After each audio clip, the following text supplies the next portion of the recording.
admit I've given a lot of talks over the years, but never in a venue where they urged large amounts of alcohol consumption beforehand. So this is new terrain for me. Also, I've lived in San Francisco for years and never even knew there was an Erie Street, and just merely being in this space here, I feel like much more of a hipster than I've ever been in my entire life. So I'm gonna milk this for all it's worth. Okay, I've had sort of a dual career over the years. Half a neurobiologist, half a primatologist. I spend about half my time living in a lab and mucking around with neurons and sticking genes in them and such, and then about half my time studying baboons in a national park in East Africa. And if you spend enough time sort of going back and forth between the two, eventually you begin to look at humans fairly strangely. They really do take on a different quality. I mean, you obviously wonder about everybody's neurotransmitter levels, but you look at other guys and you wonder if their canines are longer than yours, and you usually conclude that they are, or you spend a lot of time looking at people's rear ends and calculating like how much anesthetic you would need to dart them. But what I thought I would talk about tonight is sort of, if you spend time studying the brain bases of behavior, the evolutionary bases, all that, after a while, it's really a challenge. There's ultimately this question of thinking about humans. Are we just another primate? Are we just a collection of neurons? Where to place us in the biological world? So I thought I would sort of give somewhat of an overview of where we fit in, and the answer is we keep being just like every other species out there until you look a little bit closer. What we'll see here is, as I present this material, there's sort of three basic challenges. And the first one is recognizing the domains in which there's nothing fancy about us whatsoever. We are just like every other species out there. Some of the time, the challenge is the second one, which is we've got the same basic wiring as everybody else out there, but we humans use it in a way that is utterly bizarre.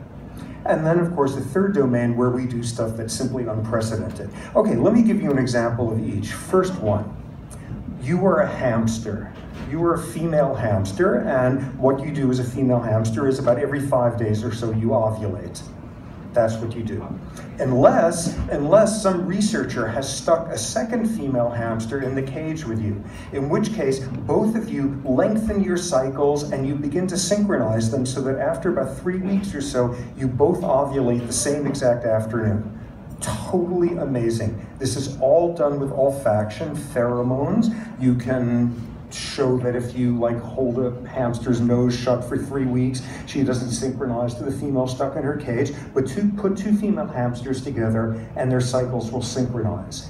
Unless you now take a male hamster and put him into the middle of the cage, in which case their cycles desynchronize completely. It's all olfactory. You can prove this totally elegant. Don't put the male in the cage.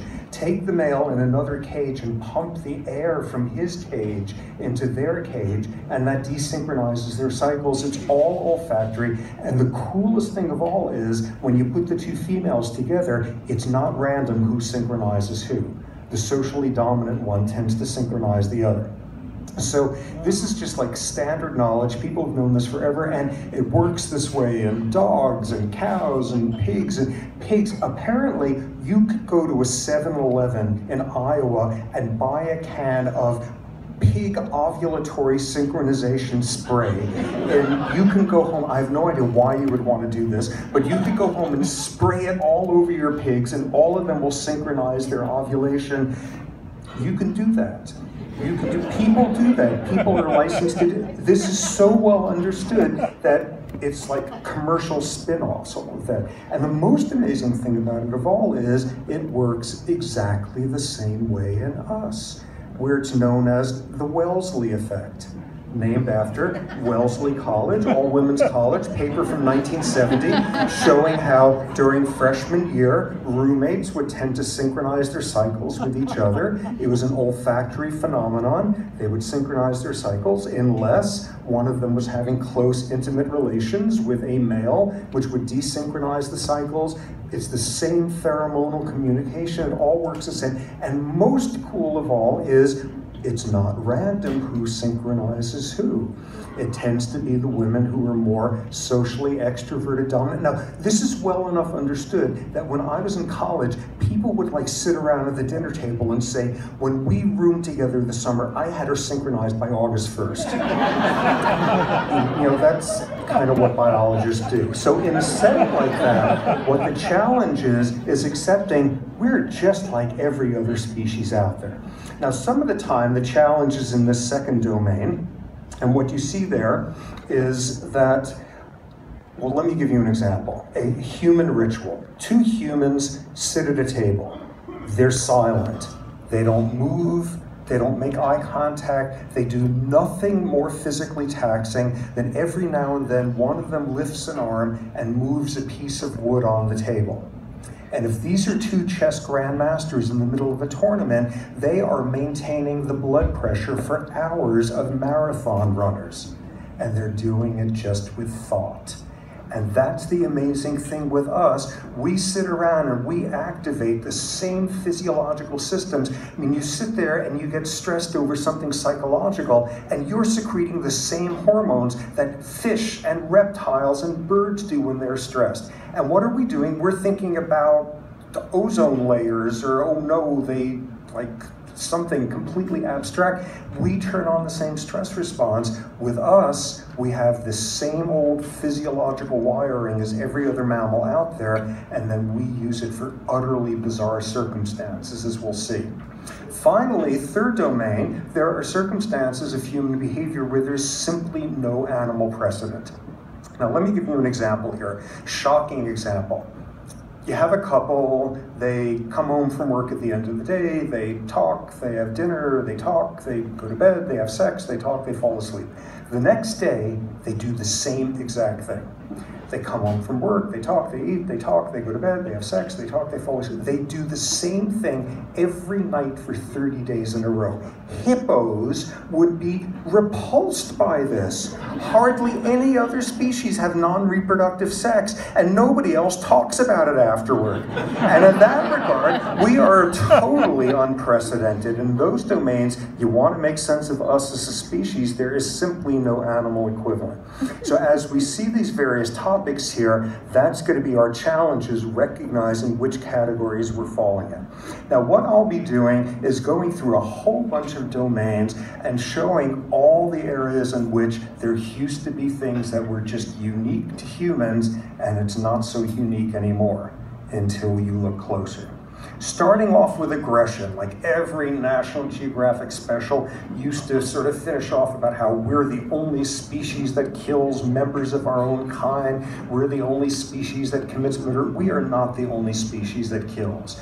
All sorts of other animals out there kill members of their own kind. They kill infants strategically.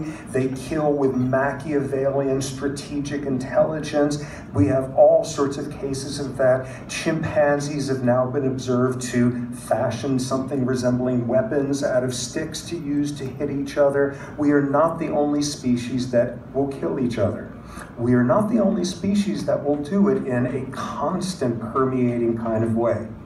Now, this is a baboon who had joined one of my troops a few weeks before, and the only way to describe this guy is he had horrible political skills. He was just hassling guys he had no business going anywhere near. One evening, coalition of 6 males gang up on him, and this is what was left in the morning. And in my 30 years of studying baboons, the leading cause of death among male baboons are male baboons. We're not the only species that kills. We're not the only species that kills in an organized way. These are chimpanzees carrying out what is called a border patrol. They're all from the same group. They've gotten in a very agitated state, and they are off patrolling the border of their territory. And if they encounter a male from the neighboring group, they will kill him. This is planned, organized violence, and has been documented a number of times now. The males of one group of chimps have eradicated every single male member of the neighboring group and expanded their territory. This is virtually the definition by UN standards of genocide. Killing somebody not for who they are, but simply for what group they belong to.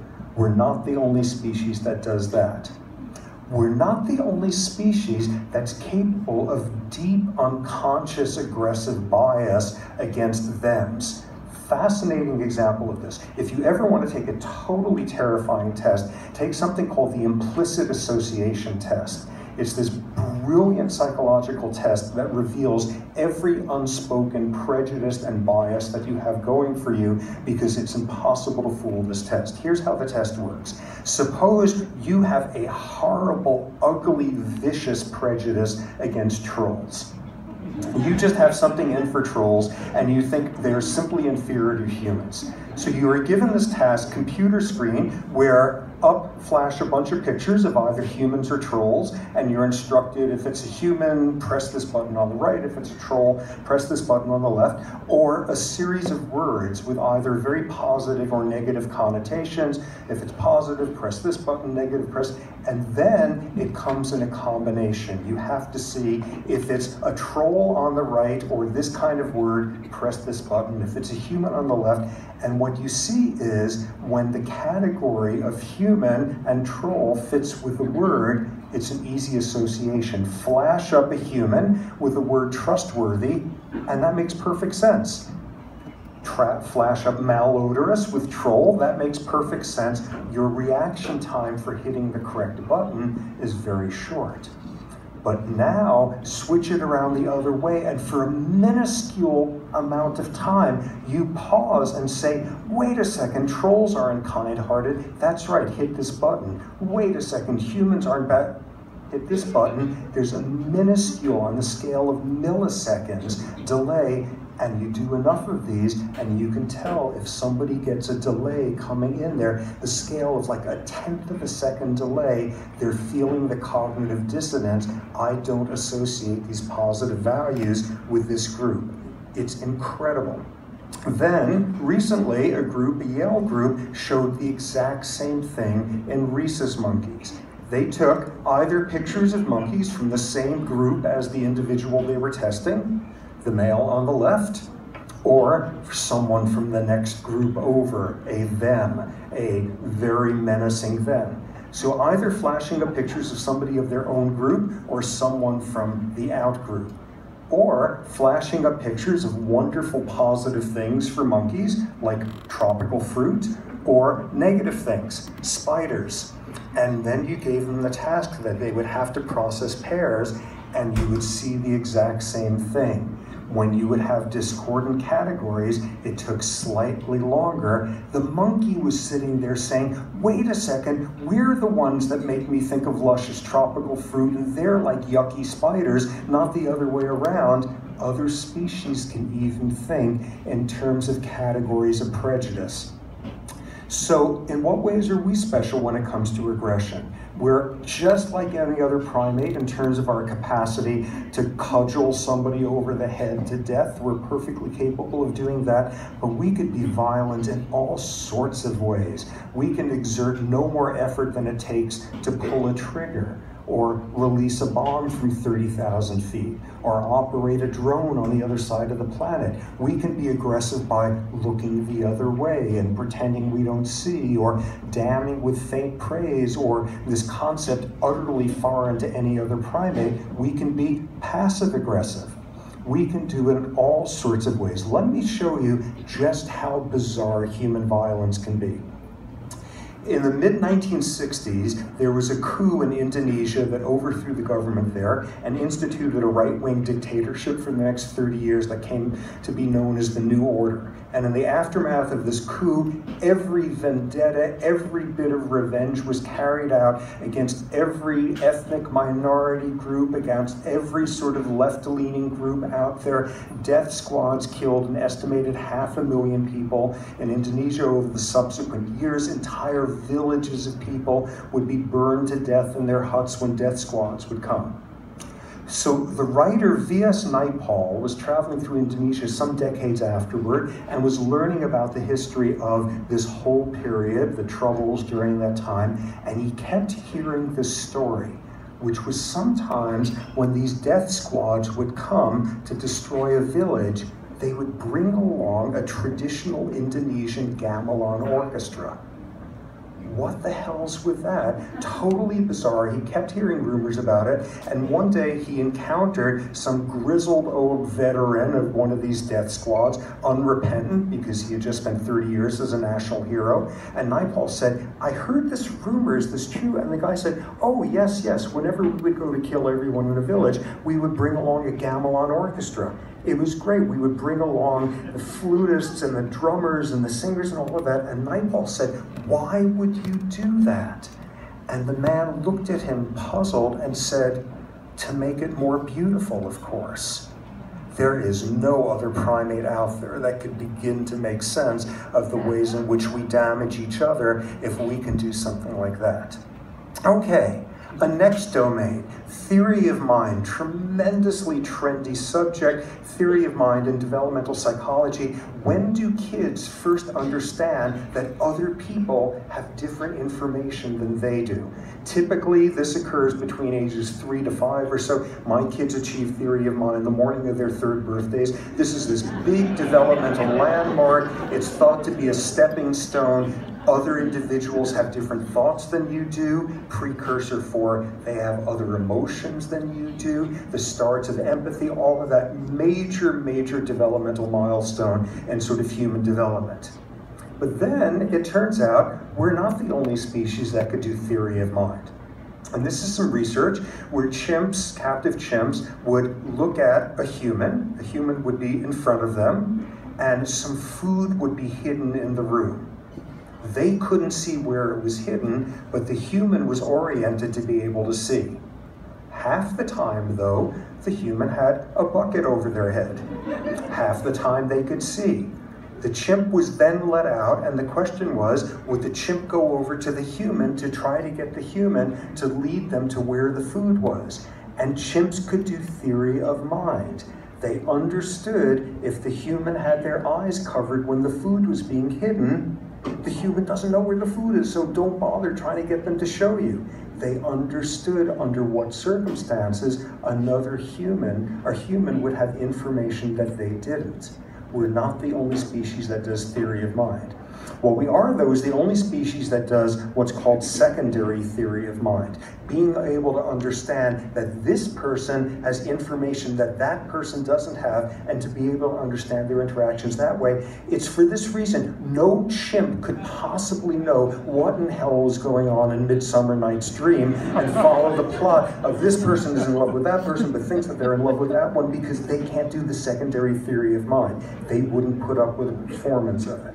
Okay, another domain, defining feature of our humanness, the golden rule, do unto others. Every society has some version of that, or the negative version, don't do unto others as you would not have them do to you. This is just universal. This is the building blocks of human morality, sense of justice. All sorts of work has been done on sort of seeing this, how you build whole moral systems out of reciprocity. This whole area of research called game theory. And game theorists have spent decades advising diplomats and war strategists and economists in all these sorts of game situations. When do you cooperate? When do you not? What are the strategic advantages of each sort of approach, kind of thing? So if you study game theory, like the poster child, the fruit fly of research in that area is a game called The Prisoner's Dilemma. Prisoner's Dilemma. Two people play it, and they have some juncture where they have to decide, do they cooperate with each other or do they defect? And the outcome is, if you both cooperate, you both get a reward. If you both defect, if you both stab each other in the back, you both get punished. But if one of you cooperates and the other stabs him in the back, the cooperator gets screwed, loses a huge number of points, and the individual who got away with stabbing the other in the back gets the biggest reward of all. So the game theory question becomes, when do you cooperate and when not? And in this famous study in the 1970s, this economist named Robert Axelrod, what he did was he went to all his friends and explained how the prisoner's dilemma worked and said, so what would be your game strategy? He went to like theologians and prize fighters and Nobel Peace Prize winners and all of that. He took everybody's strategies, programmed them, and put them in a gigantic computer and ran hundreds of thousands of generations of round-robin tournaments against each other. And one strategy kept winning. And it was the simplest one in there. It was a tit-for-tat strategy. You start off by cooperating. If the other player cooperates, you keep cooperating. If they stab you in the back one round, you stab them in the back the next round. If they've gone back to cooperating, then you go back to cooperating. Totally simple, and the words that they used were not just sort of random, but they have very much thinking about sort of the meaning here. Tit for tat drove all the other strategies into extinction. It was the most optimal strategy. Okay, so this was wonderful. Game theorist and the economist, everyone's delighted. The animal behaviorists take one look at this and say, whoa, all sorts of social species cooperate. Do they use this same rule? Have they evolved this optimal strategy?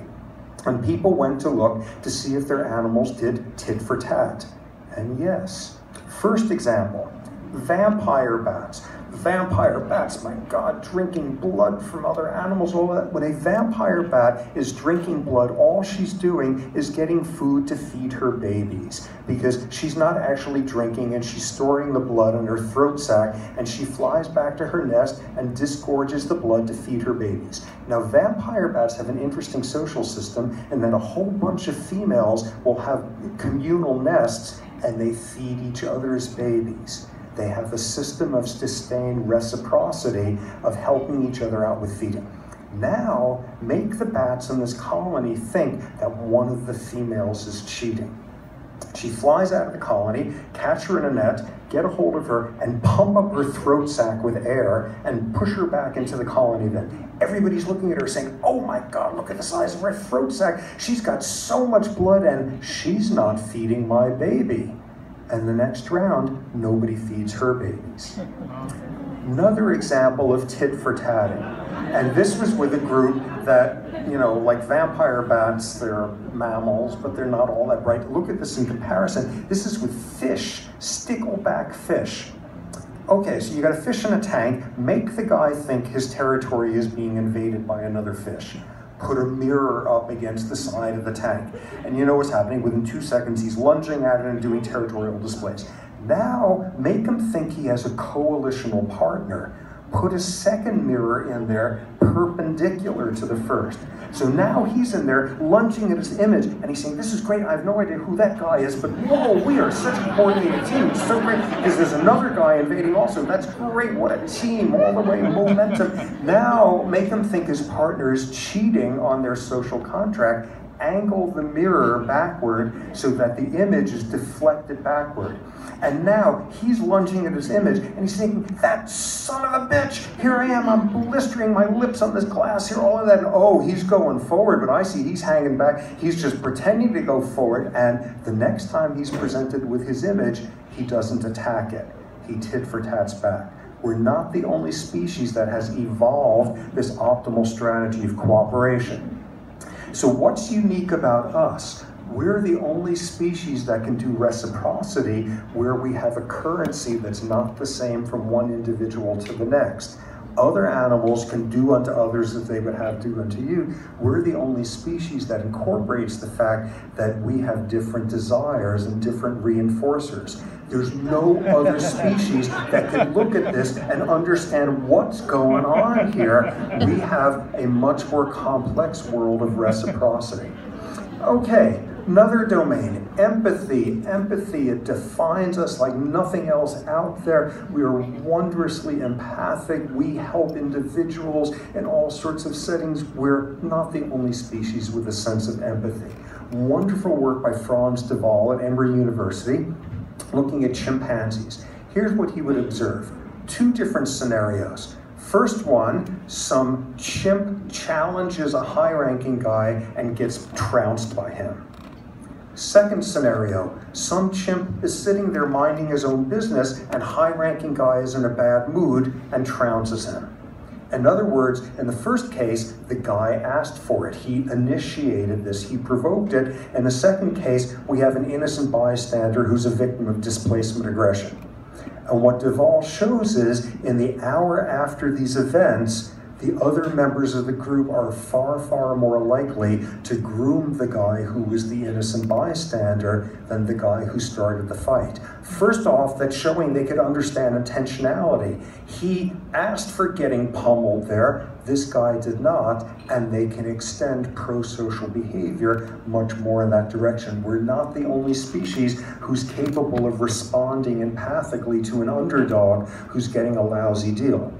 So what's special about empathy in humans? Our thing is we could extend it over space and time in incredibly abstract ways. Consider this, for example. So here we have a picture of this dog whose paw was caught in this trap. Its paw became necrotic, came off. This is horrifying. Looking at your faces right now, a number of you are doing something that is unprecedented. You were feeling the pain of a member of another species. There's hardly any other organism that can do that. You were feeling the pain of this dog. But we could make it even more abstract than that. This was the German expressionist painter Franz Marc, yet another one of the painters sort of destroyed during the trench warfare of World War I. This was a painting he produced around that time, sheer chaos going on, where we see amid some encapsulation of warfare, whatever, in the center, there's this animal baying at the moon. This animal absolutely terrified, and this isn't a real animal. It's no known species, it's purple, it's nothing that actually exists. It's some sort of generic animal. The name of the painting, The Fate of the Animals.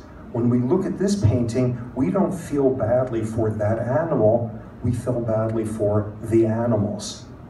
But we could take it one step further. We could look at this and say, oh no, Home Tree, it's destroyed the poor Na'vi and Avatar. They're not real. They're pixels. They're CGI. Yet we can sit there and we can feel deep empathy for a character in a novel. We can do stuff with empathy like no other species out there, the ways we can extend it, the ways we can abstract it.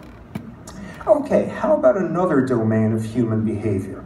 And here we have the human capacity for gratification postponement.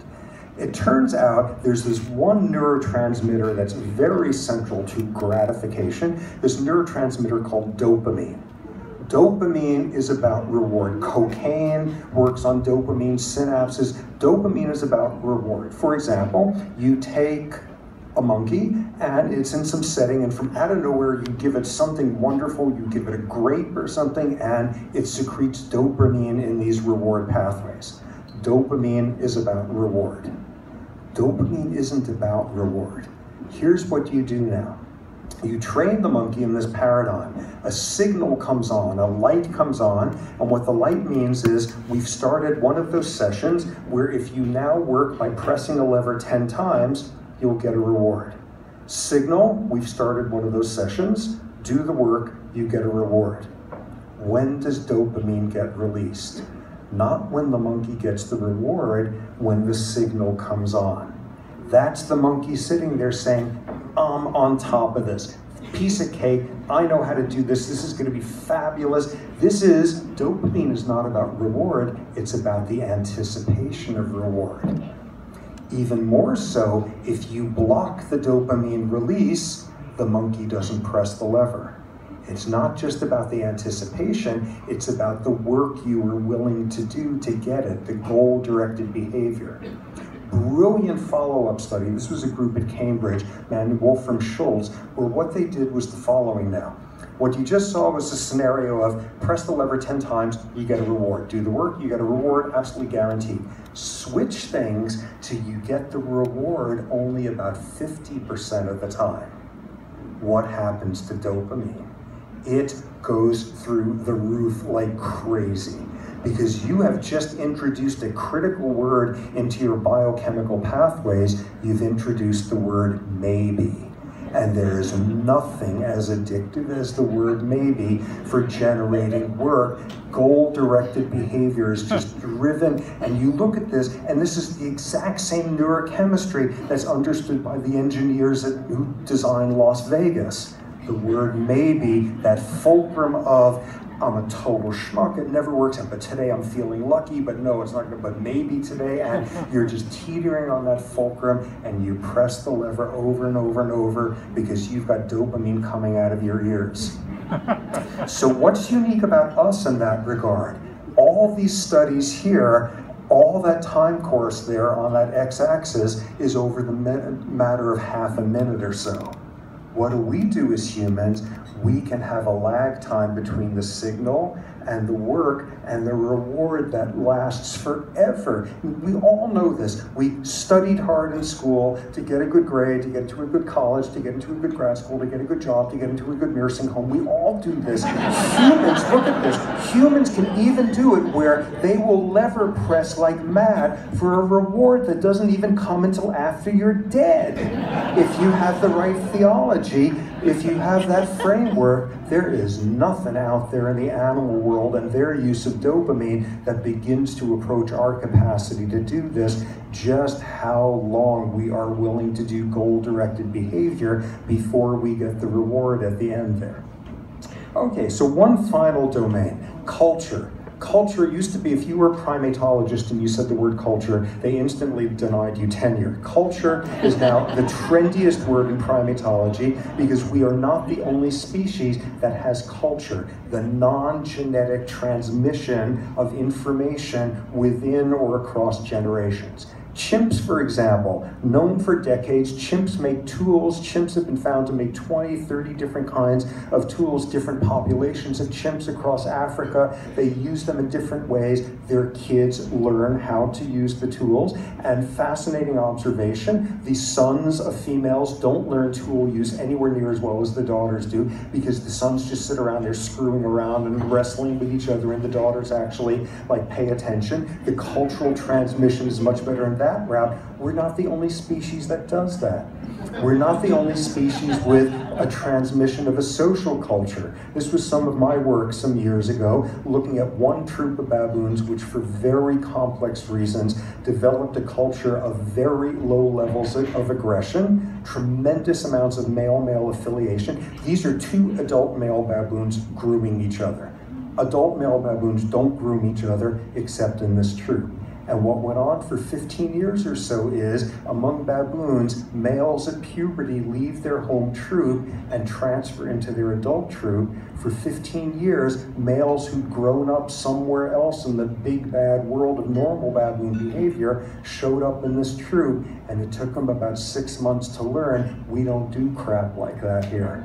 And their behavior changed over that time. We're not the only species that has material or social culture. What's unique about us? The incredible Byzantine nature of our culture, and there is no other species out there that could possibly imagine a ritual like this. Chimps would kill to be able to wear, hats with fruit on them. We are unique in that realm. Okay, so we've seen lots of ways here in which we're just like every other species until you look more closely. I want to spend the last couple of minutes here on one domain in which we are in that third category, something absolutely unprecedented. Amid all the versions of that, we think symbolically, we have metaphor, all sorts of stuff. This one strikes me as really, really significant. To state it first very abstractly, we have the capacity to gain the strength to do X by the certainty that X cannot possibly be. What do I mean by this? Let me make it a little bit less abstract and frame it in a framework completely foreign to me. Kierkegaard, being a good Christian, consists of being able to hold two contradictory beliefs in your head at the same time. Let me make it even less abstract. This is a Catholic nun, Sister Helen Prejean, who some of you are probably familiar with. She was the character who inspired the movie Dead Man Walking. She has spent her entire life ministering to the spiritual needs of men on death row in a maximum security prison in Louisiana, some of the most frightening humans on earth. And over over the years, people come to her and they say, why are you doing this? Why are you spending time with those people? They are like the most horrific humans around. How can you spend there's so many people who are more deserving, and her entire philosophy is built around two things. Statement, the less forgivable the act, the more we have to find the means to forgive it. The less lovable the person, the more we have to find the means to love them. And as a strident atheist, this strikes me as the nuttiest, most irrational, magnificent thing we are capable of as a species. Because over and over, what you see is our most exalted behaviors come when we have every reason to think you're not going to be able to make a difference. That's the way it is. Look the other way. Go back to your own concerns. And when people are capable of deriving the strength to do X out of the certainty that X can't be, you get our most magnificent domains of moral imperatives. So let me stop at this point. What we see here over and over is, yes, we got the same neurotransmitters as every other species. We're just another primate. Our behaviors are on a continuum. When you look closely, though, we are doing remarkable things. And when you look really closely, some of the things we do are astonishingly unique. And of course, what always has to be said at this point is, for better or worse. Okay, so on that point, thank you for coming out this evening.